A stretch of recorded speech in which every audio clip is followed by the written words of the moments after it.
بسم اللہ الرحمن الرحیم۔ السلام علیکم۔ sirat.e.mustaqeem نیوز چینل میں آپ سب کو خوش آمدید کہا جاتا ہے۔ آج 18 دسمبر 2020 ہے۔ آج کی اہم ترین خبروں کا آغاز قرآن پاک کی اس آیت کے ترجمے سے کیا جاتا ہے۔ سورہ ملک کی آیت 2 میں ارشاد باری تعالیٰ ہے، اس نے موت اور زندگی اس لیے پیدا کی تاکہ وہ تمہیں آزمائے کہ تم میں کون اچھے عمل کرتا ہے۔ اللہ تعالیٰ ہمیں ان قرآنی آیات اور احادیث کو سمجھ کر عمل کرنے کی توفیق عطا فرمائے، آمین۔ آج کی ویڈیو میں بہت اہم خبریں ہیں، ویڈیو مکمل دیکھیے گا، لائک کر کے شیئر بھی کیجیے گا۔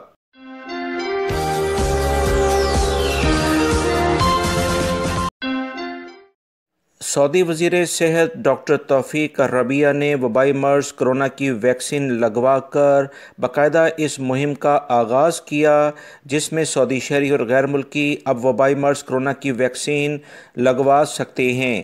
غیر ملکی اور سعودی شہریوں نے اس مہم میں بھرپور طریقے سے حصہ لینا شروع کر دیا ہے۔ سعودی وزیر صحت کا اس بارے میں یہ کہنا ہے کہ خادمین حرمین شریفین شاہ سلمان بن عبدالعزیز اور ولی عہد شہزادہ محمد بن سلمان کی واضح ہدایت پر وبائی مرض کرونا کی ویکسین دینے کا باقاعدہ عمل شروع کر دیا گیا ہے۔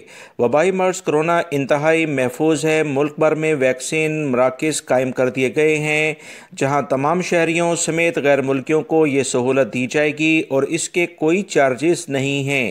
سعودی حکومت نے تمام سعودی شہری اور غیر ملکی افراد کو بالکل مساوی بنیادوں پر ویکسین فراہم کرنے کی پیشکش کر رکھی ہے۔ انہوں نے اس بارے میں مزید کہا کہ ویکسین بالکل مفت ہے۔ پہلے مرحلے میں 65 سال عمر سے زیادہ عمر کے شہریوں اور وبائی مرض کرونا کے مریضوں سے براہ راست معاملہ کرنے والے صحت کے عملے کے علاوہ مستقل بیماریوں میں مبتلا افراد کے لیے یہ ویکسین لگائی جا رہی ہے، لہٰذا 18 سال یا 16 سال سے کم عمر افراد کو یہ بھی سہولت نہیں دی گئی ہے۔ وہ تمام سعودی شہری اور غیر ملکی جو اس سہولت سے فائدہ اٹھانا چاہتے ہیں، فوری طور پر توکلنا اپلیکیشن کے ذریعے اپنے آپ کو رجسٹرڈ کرائیں۔ تقریباً 2 لاکھ افراد رجسٹرڈ بھی کروا چکے ہیں۔ سعودی عرب میں وبائی مرض کرونا کی جو ویکسین اس وقت دستیاب ہے، اسی کے ساتھ ہی ویکسینیشن کا جو آغاز بھی کر دیا گیا ہے۔ اس سے جو متعلقہ خبریں آ رہی ہیں کہ انٹرنیشنل لیول پر جو پابندیاں عائد ہیں، انٹرنیشنل پروازوں کے لحاظ سے اسے اٹھائے جانے کا امکان پیدا ہو گیا ہے۔ وبائی مرض کرونا کی ویکسین کے حوالے سے لوگوں کا کہنا ہے کہ وہ اب آزادی سے بیرون ملک سفر پر جا سکیں گے۔ سعودی عرب میں ٹریول ٹور آپریٹرز جو کہ مختلف ممالک میں لوگوں کو آنے جانے کی سہولیات فراہم کرتے ہیں، انہوں نے بیان میں کہا کہ بہت سارے لوگ بیرون ملک جانے کے لیے ہم سے رابطہ کرنا شروع کر چکے ہیں۔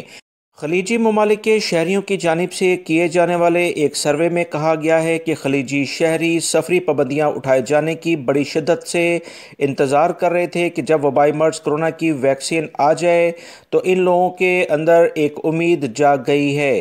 اس بارے میں بہت سارے لوگوں نے باقاعدہ بکنگ بھی کرانی شروع کر دی ہے تاکہ وبائی مرض کرونا کی جو ویکسین ہے اس کا استعمال کر کے وہ دوسرے ملکوں میں جا سکیں۔ 72% خلیجی ممالک کے باشندے تفریح کے لیے خوبصورت سیاحتی مقامات جانے کے لیے دنیا کے مختلف ممالک کا رخ کرتے ہیں۔ انٹرنیشنل لیول پر بیرون ممالک سے غیر ملکی سعودی عرب میں روزگار کے لیے کیا آ سکیں گے، اس بارے میں بہت جلد انشاءاللہ اب اعلامیہ جاری ہونے والا ہے۔ سعودی عرب کے علاقے المخوا کمشنری میں بنگلہ دیشی کارکن ٹرک سے کچلے جانے کے باعث ہلاک ہو گیا ہے۔ ہلاک ہونے والا کارکن بلدیہ المخوا کا اہلکار تھا، وہ کچرا اٹھانے والا ٹرک چلاتا تھا۔ تفصیلات جو مزید آئی ہیں کہ بلدیہ المخوا میں کچرا اٹھانے والا ٹرک چلانے والا کارکن اسی ٹرک سے کچلا گیا جسے وہ چلا رہا تھا۔ حادثے سے پہلے کارکن نے ٹرک کو کھڑا کیا اور کچھ دیکھنے کے لیے نیچے اترا۔ اسی دوران ٹرک چل پڑا اور کارکن اس کے نیچے آ کر کچلا گیا۔ واقعے کی اطلاع ملتے ہی امدادی ٹیمیں موقع پر پہنچ گئیں، جنہوں نے کارکن کی لاش کو اپنی تحویل میں لے کر سرد خانے میں پہنچا دیا ہے، جبکہ واقعے کی تحقیقات کا آغاز بھی کر دیا ہے۔ سعودی عرب میں بینکنگ امور کمیٹی کے ترجمان نے کہا کہ اے ٹی ایم صارفین دوسروں کا خیال رکھیں، اپنے جو بھی معاملات اے ٹی ایم پر ہوتے ہیں اسے جلد نپٹائیں۔ بینکنگ کمیٹی کی جانب سے تمام سعودی شہری اور غیر ملکی افراد کو کہا گیا ہے کہ اکثر لوگ دیکھا جاتا ہے کہ اے ٹی ایم پر کئی منٹ تک مسلسل کوئی کارروائی کرتے رہتے ہیں۔ ایسے افراد یہ بھول جاتے ہیں کہ پیچھے دوسرے افراد بھی ان کا انتظار کر رہے ہیں کہ وہ ہٹیں گے تو وہ اپنے لیے جو بھی ایکٹیویٹی ہے وہ پرفارم کر سکیں۔ اس بارے میں لوگوں نے کافی زیادہ شکایت کی کہ بینکوں میں اکثر لوگ ایسے آتے ہیں جنہیں اے ٹی ایم استعمال کرنا نہیں آتا یا انہیں لینگویج کا کچھ مسئلہ ہوتا ہے۔ اس بارے میں بہت سارے لوگوں کو مزید یہ پریشانی میں مبتلا کر دیتے ہیں، لہٰذا بینکوں کو چاہیے کہ کوئی نہ کوئی سہولت کار یہاں پر رکھیں تاکہ ایسے لوگ جو کہ ضعیف ہیں، لینگویج صحیح نہیں معلوم کر سکتے، وہ آسانی سے اے ٹی ایم میں اپنا اندراج کرا کر رقم نکلوا لیں۔ سعودی مجلس شورا نے سعودی ایئر لائن میں فضائی مسافروں کے لیے مزید بہتر سہولیات فراہم کرنے کے لیے کہہ دیا ہے۔ سعودی فضائی کمپنی السعودیہ، جسے کہا جاتا ہے، جہازوں میں مخصوص اور معذور افراد کے لیے خصوصی انتظامات کرنے کا پابند ہے تاکہ انہیں کسی بھی قسم کی دشواری کا سامنا نہ کرنا پڑے۔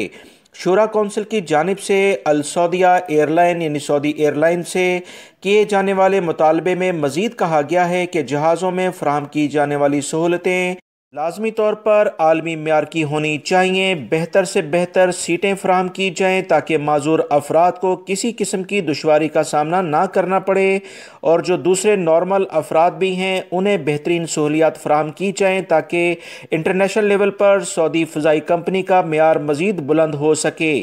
یاد رکھیں وبائی مرض کرونا کی جب یہ صورتحال چلی تو اس سے بہت ساری ایئر لائنز کو کافی زیادہ مشکلات کا سامنا کرنا پڑا۔ وبائی مرض کرونا کی صورتحال کے بعد بہت ساری ایئر لائن باقاعدہ بند ہو گئی، مگر الحمدللہ سعودی عرب کی ایئر لائن بہتر طریقے سے کام کر رہی ہے، بہتر معیار اس میں ابھی بھی موجود ہے۔ سعودی عرب کے سیکیورٹی اداروں نے ایک اہم رپورٹ شیئر کی ہے کہ ریاض ریجن میں 3 غیر ملکی افراد کو گرفتار کیا گیا ہے۔ یہ تینوں غیر ملکی افراد مختلف غیر ملکی اور سعودی شہریوں کو جعلی وبائی مرض کرونا کے سرٹیفکیٹ بنا کر دیتے تھے۔ ایک سعودی عرب کے اہم ہاسپٹل میں باقاعدہ ڈاکٹر کے طور پر یہ کام کرتے تھے۔ تمام ثبوتوں کے ساتھ ان تینوں غیر ملکی افراد کو گرفتار کر لیا گیا ہے۔ اس سرٹیفکیٹ کی یہ کافی قیمت وصول کرتے تھے کیونکہ غیر ملکی افراد ہوں یا سعودی شہری، سعودی عرب سے جانے کے لیے انہیں جو میڈیکل سرٹیفکیٹ کرونا کا چاہیے وہ ذرا مشکل سے ملتا ہے۔ وبائی مرض کرونا کا اگر کوئی بھی مریض شکار ہے تو اسے یہ سرٹیفکیٹ فراہم کرتے تھے۔ اس میں 3 غیر ملکیوں میں 2 مصری شہری اور 1 شامی یعنی کہ سیریا سے اس کا تعلق ہے، وہ اس میں شامل ہیں۔ سیکیورٹی اہلکاروں نے مکمل ثبوتوں کے ساتھ ان کے کیس کو پبلک پروسیکیوشن کے حوالے کیا گیا ہے تاکہ جعل سازی کے لحاظ سے ان کے خلاف بھرپور کارروائی کی جا سکے۔ دوستو، آپ تمام حضرات جانتے ہیں کہ انٹرنیٹ ہماری روزمرہ کے معمولات زندگی میں کتنی اہمیت اختیار کر چکا ہے۔ اسی بنیاد پر سعودی وزیر مواصلات اور انفارمیشن ٹیکنالوجی عبداللہ عامر کا کہنا ہے کہ اب سعودی عرب کا شمار دنیا کے 10 ممالک میں کیا جانے لگا ہے جہاں صارفین کو تیز ترین انٹرنیٹ کی سہولت فراہم کی جا رہی ہے۔ تفصیلات کے مطابق سعودی وزیر انفارمیشن ٹیکنالوجی نے مزید کہا کہ 2017 میں انفارمیشن ٹیکنالوجی کے میدان میں سعودی عرب کا شمار 100ویں نمبر پر ہوتا تھا۔ سعودی عرب نے ٹیلی کمیونیکیشن کے میدان میں تیز ترین ترقی کر کے صارفین کو بہترین سہولیات فراہم کی ہیں، جس کی بدولت آج سعودی عرب ان دنیا کے 10 ممالک میں شامل ہو گیا ہے جہاں انٹرنیٹ کی سپیڈ انتہائی تیز ہو گئی ہے۔ سعودی وزیر مواصلات نے مزید کہا کہ سعودی عرب نے سال 2020 میں یہ ثابت کر دیا ہے کہ ہر قسم کے چیلنجز کا سامنا وہ کر سکتے ہیں۔ واضح رہے 2004 سے مملکت میں کیمرہ موبائل کی اجازت دی گئی تھی۔ اس وقت انٹرنیٹ کی رفتار انتہائی کم ہوا کرتی تھی۔ فائبر گلاس یعنی آپٹیکل فائبر ٹیکنالوجی کے استعمال کے ساتھ ہی مملکت میں ٹیلی کمیونیکیشن کی فیلڈ میں نئے دور کا آغاز ہوا اور آج سعودی عرب کا شمار الحمدللہ ٹیلی کمیونیکیشن کے شعبے میں ترقی یافتہ ممالک میں شمار کیا جاتا ہے، جو کہ سعودی شہری اور غیر ملکی افراد کے لیے ایک بہت اچھی خبر ہے۔ سعودی محکمہ موسمیات نے مملکت کے مختلف علاقوں میں جمعے کے روز اہم موسمی تبدیلیوں کے بارے میں پیشن گوئی کر دی ہے۔ انہوں نے کہا کہ مختلف علاقوں میں بارشوں کے ساتھ تیز ہوائیں بھی چلیں گی۔ اس بارے میں مزید جو اطلاعات انہوں نے شیئر کی ہیں کہ الجوف، شمالی حدود کے علاقے، قصیم کے علاقے، ریاض، الشرقیہ اور جنوب مغربی پہاڑی علاقوں میں بارشوں کا بہت زیادہ امکان ہے، جبکہ تیز ہوائیں بھی ان علاقوں میں چلیں گی۔ سعودی محکمہ موسمیات کے مطابق جازان ریجن میں ٹیمپریچر 32 ڈگری جبکہ طریف میں کم سے کم 5 ڈگری ریکارڈ کیا جا رہا ہے۔ سعودی محکمہ موسمیات کے ماہرین نے مزید کہا کہ 24 گھنٹوں کے دوران مکہ المکرمہ، جازان، شمالی حدود، قصیم کے علاوہ مشرقی ریجن میں کہیں تیز اور کہیں ہلکی بارش کا بہت زیادہ امکان ہے۔ شہری دفاع نے بھی تمام لوگوں کو احتیاطی تدابیر، خاص طور پر سفر کے دوران احتیاطی تدابیر اختیار کرنے کے لیے کہا۔ گاڑی کی رفتار کم رکھیں تاکہ کسی بھی بڑے حادثے سے بچ سکیں۔